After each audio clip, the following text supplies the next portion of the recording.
Bienvenue à la mini-méditation de l'Institut biblique de Bruxelles. Imaginez que tous les résultats de tous les sports soient connus à l'avance. Imaginez par exemple que quand vous regardez un match de foot, vous connaissiez déjà le score final et le nom des buteurs. Si vous êtes fan de foot ou pire, diffuseur exclusif de l'événement, ce serait une catastrophe. Mais imaginez maintenant que vous soyez un sportif de haut niveau, juste avant une compétition, avec son lot de pression, de stress, avec la peur que cela peut engendrer. Et imaginez qu'on vous dise alors, cette compétition, elle est déjà gagnée. Quel encouragement, quelle assurance! Bien sûr, il faudra courir, lutter, mais en sachant à l'avance que c'est déjà gagné.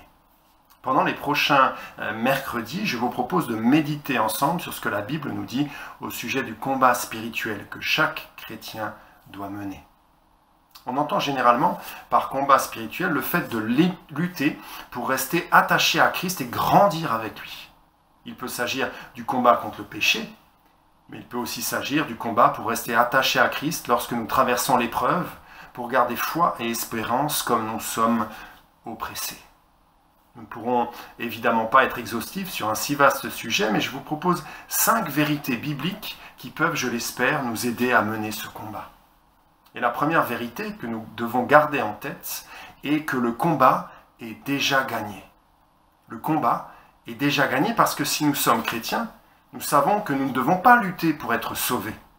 Pourquoi ? Parce que Jésus-Christ, notre champion, a déjà remporté une victoire totale à la croix. Lisons ensemble Colossiens 2, versets 13 à 15, pour nous en rappeler. Vous qui étiez morts en raison de vos fautes et de l'incirconcision de votre corps, il vous a rendus à la vie avec lui. Il nous a pardonné toutes nos fautes. Il a effacé l'acte rédigé contre nous, qui nous condamnait par ses prescriptions. Il l'a annulé en le clouant à la croix.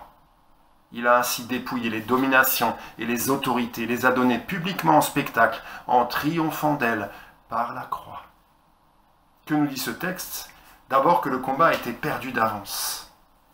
Verset 13, notre péché nous disqualifiait totalement, nous étions morts. Verset 14, un acte d'accusation compilant l'ensemble de nos péchés nous accusait et nous condamnait à mort.